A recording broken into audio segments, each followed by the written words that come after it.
Olá a todos, sejam bem-vindos. Meu nome é Celso Marcelino Júnior e eu estou aqui para a apresentação do trabalho de conclusão de curso de pós-graduação em Fisiologia do Exercício aplicada à Clínica, pela Faculdade Unifesp, Universidade Federal de São Paulo. O tema do meu trabalho, vamos falar, será aspecto fisiológico do ciclismo, da avaliação ao treinamento. Os orientadores são o professor Dr. Vitor Dourado e professora Tatiane Ostolini. Cidade de apresentação, Santos 2020. Apresentação. O ciclismo surgiu como esporte no século XIX na Inglaterra. E o ciclismo faz parte das Olimpíadas desde a primeira edição em 1896 em Atenas. O ciclismo profissional é um esporte altamente exigente e é considerado banalizado pela cultura de substâncias proibidas, o famoso doping. O principal determinante no sucesso no ciclismo é a capacidade de sustentar uma alta taxa de gasto de energia por períodos prolongados. Na figura 1, nós vamos observar Lance Armstrong. Lance Armstrong foi um atleta que venceu o Tour de France por 7 vezes entre 99 e 2005, porém em 2012 ele perdeu todos os títulos obtidos e ele foi banido do ciclismo competitivo em razão do uso de dopagem, né, utilizando substâncias proibidas para ter vantagem no esporte. Bem, adiante, nós temos aqui uma imagem que representa as principais medidas da bicicleta. Podemos observar então na figura 2 que nós temos a altura da sela, ela está indicada em vermelho, o encosto da sela ou o encosto do selim também, comprimento do braço da manivela, que a gente pode ver com a letra em vermelho também, distância vertical entre a parte superior e a sela, o freio guidão, guiador V, e a distância entre a sela e o meio do guidão. Essa imagem ela foi retirada de um estudo referente à diferença nas técnicas de pedalar entre ciclistas de estrada, de Journal of Sports of Science, em agosto de 2016. Adiante. Bem, ciclismo de estrada profissional, respostas e adaptações fisiológicas. Basicamente, nós vamos estar falando sobre o ciclismo de estrada. Porém, o ciclismo é um esporte bastante... Existem outras modalidades, enfim. Então, nós vamos focar bastante mais no ciclismo profissional de estrada e a parte científica, muitos estudos que são relacionados ao ciclismo. Bem, o ciclismo de estrada profissional ele é um esporte de resistência extrema. São praticamente 30 mil a 35 mil quilômetros pedalados por ano em treinamentos e competição, como em exemplo o Tour de France, que é uma das mais tradicionais. Ele geralmente dura 21 dias, aproximadamente 100 horas, os quais os ciclistas percorrem aproximadamente 3.500 km nessa prova. Em algumas fases, a intensidade é alta, onde o atleta deve concluir períodos prolongados, no caso contra-relógio, em períodos de montanha, em porcentagens entre 90% da captação máxima de oxigênio, o VO2 máximo, acima do limiar anaeróbico. A figura 3, nós vamos verificar Maurice Garin, ele foi apelidado de limpador de chaminés após sua antiga profissão. Ele foi o primeiro vencedor do Tour de France em 1903 e incrivelmente com uma marca de 2 horas e 49 minutos acima, ou na verdade até hoje continua sendo a maior marca da história da corrida. Adiante. Bem, esse estudo procurou analisar as respostas e adaptações, no caso cardiopulmonar, metabolismo, neuromuscular e sistema endócrino, relacionado ao esporte ciclismo.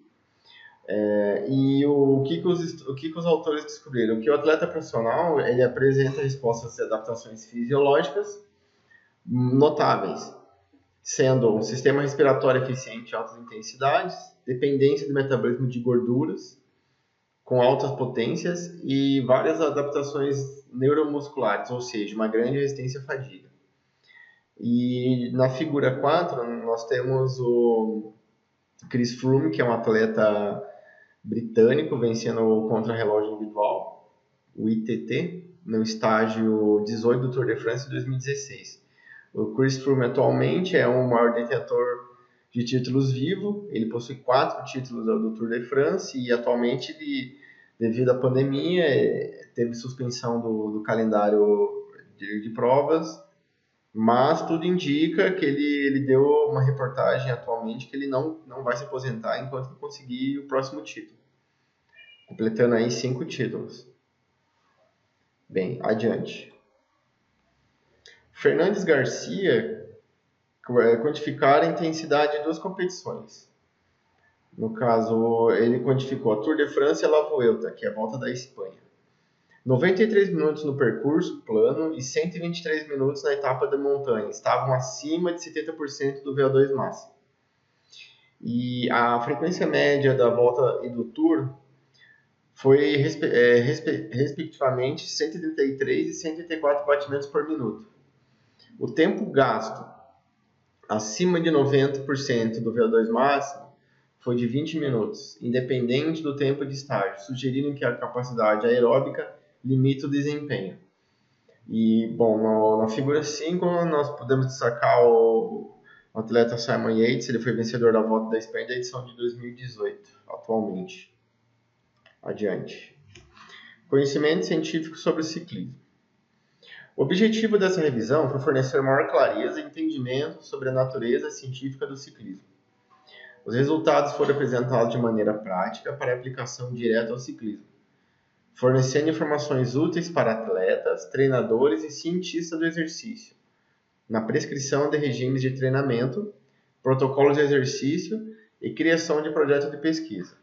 A figura 3, ela demonstra um laboratório de pesquisa da Universidade de Tallinn, na Estônia, a qual eles dedicam e tem toda essa aparelhagem de instrumentos, de computadores, para estudos baseados apenas no ciclismo. A gente pode observar que eles têm análise de eletromiografia, tem sensores que são adaptados aos pedais com relação à geração de força, possui também analisadores de gases, enfim. Esse é um laboratório de referência no mundo e existe bastante coisas que eles acabaram descobrindo relacionadas ao ciclismo. Bem, uma revisão da literatura sobre o ciclismo revelou caracterização incompleta do desempenho atlético, falta de controles apropriados e um número muito pequeno de sujeitos, dificultando então assim a compreensão da pesquisa. Equipamentos de teste de ciclismo, combinado com protocolo de exercícios, enfatiza a confiabilidade e a validade dos resultados, revelando as principais variáveis determinantes do desempenho do ciclismo e suas respostas metabólicas induzidas pelo treinamento. Bem, na figura 7, nós vamos analisar uma figura que fala sobre a análise de arrasto realizada em túnel de vento. Então, a gente verifica aqui que muitos dos estudos que existem, ou pelos poucos que são publicados, eles têm dados incompletos devido a poucos sujeitos e os equipamentos a qual eles são utilizados para fazer essas mensurações também, eles acabam trazendo uma certa dificuldade aí para a compreensão da pesquisa. Adiante. A revisão das estratégias de treinamento fornece diretrizes que ajudarão tanto no projeto do protocolo de treinamento aeróbico e no anaeróbico. Embora a captação máxima de oxigênio não seja considerada um indicador válido do desempenho no ciclismo, quando associada a outros marcadores do desempenho, por exemplo, lactato, potência limiares metabólicos e eficiência/economia, essa revisão de estratégia acaba ganhando uma credibilidade preditiva. A figura 8, ela mostra uma forma a ação dos músculos musculares antagônicos se contrai para preparar a perna para a próxima fase ascendente da revolução do pedal. Então a gente pode observar que existem vários ângulos e são vários momentos de giro, de pedal, de torque. E nos slides adiante a gente vai ver exatamente, a gente vai dar uma certa atenção à questão da fadiga e das forças aplicadas ao pedal. As facetas positivas do metabolismo do lactato dissipam o mito do ácido lático. O lactato reduz as concentrações de íons de hidrogênio em vez de aumentá-las, retardando a acidose, sendo vantajoso para o desempenho do ciclismo. E para minimizar os efeitos da fadiga muscular, é evidente a eficácia do emprego de uma combinação de diferentes cadências de ciclismo alto. Ou seja, adiante nós vamos verificar o que o autor acabou trazendo como descoberta, que para evitar fadigas existem estágios de diferentes cadências. Vamos ver adiante. Bom, a figura 9, ela mostra o momento de uma verificação de um atleta colhendo o sangue para fazer o exame de lactato. E o lactato ele tem um grande objetivo em nossa vida, ele é responsável por fornecer o combustível, tanto para o coração, durante os exercícios vigorosos, como para toda, né? E o fígado é responsável por reciclar. Bem, as deficiências do uso excessivo e excesso de treinamento comuns ao ciclista competitivo, se não forem tratadas, podem levar a uma recuperação atrasada. Bem, o que o autor vem falando é que a redução gradual da duração das sessões de treinamento ou da frequência de sessões semanais, manter a intensidade, é extremamente eficaz para melhorar o desempenho do contrarrelógio no ciclismo. Bem, a figura 10 ela fala sobre o excesso de treinamento, que hoje em dia os atletas eles buscam pela alta performance, pode transformar no perigo para o atleta. Sugere-se substituir aproximadamente 15% do treinamento normal por um dos protocolos de exercícios intervalados. Adiante. Bom, as competições de estradas elas têm como característica a alta intensidade prolongada, resultando em fadiga, principalmente em função das mudanças de torque, das contrações e na ativação elétrica dos músculos, dos membros inferiores. A fadiga muscular ela é definida como um conjunto de alterações decorrentes do trabalho ou do exercício prolongado, gerando capacidade funcional na manutenção de um nível esperado de força. Bem, a figura 11, ela mostra o Alejandro Valverde.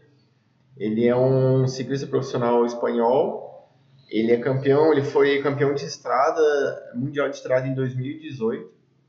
E ele tem 40 anos de idade, e por incrível que pareça, ele é considerado por muitos dos ciclistas mais completos da atualidade.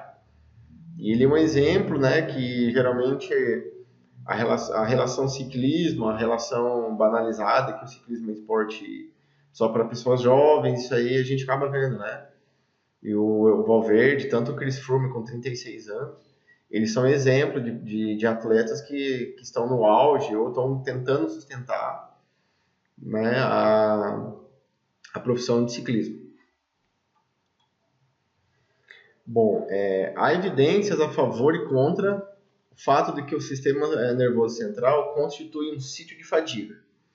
Todavia, alguns estudos apontam a periferia, ou seja, o músculo esquelético mais especificamente, como principal sítio de fadiga, pois fatores metabólicos impedem a produção de força muscular têm sido observados. Bem, a figura 12 mostra um ciclista sendo ajudado pelos colegas no final de uma colina, e isso caracteriza, né, a gente vê que são sinais de esgotamento provocado pela fadiga. As alterações metabólicas, como a depressão de substratos de energia e o acúmulo de derivados, dependem da intensidade e da duração da prova. Em intensidades entre 60% a 90% do consumo de VO2, a fadiga ocorre em decorrência da depressão de glicogênio. E em intensidades acima de 90%, a redução do desempenho acontece em função da produção excessiva de lactato. A figura 13, ela mostra o Marcelo Mexerica, ele é um brasileiro, ele realizou atualmente a Race Cross América, Em 11 dias, 4 horas e 54 minutos, isso é uma prova ininterrupta. Quase 5.000 quilômetros que corta os Estados Unidos, agora em 2019. Então, ele é um exemplo também brasileiro que a gente pode estar citando, né, com relação a o desempenho, né, a questão do consumo de oxigênio.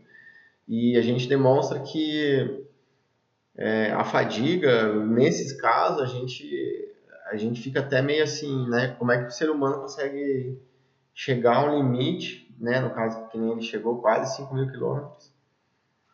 E tem toda uma preparação, né? Então, assim, são facetas, são façanhas que o treinamento, né, o ciclismo, ele acaba fazendo essa evolução para o atleta, a persistir mais a fadiga. Bem, efeitos da fadiga sobre as forças aplicadas no pedal. Aspectos relacionados com a dinamometria.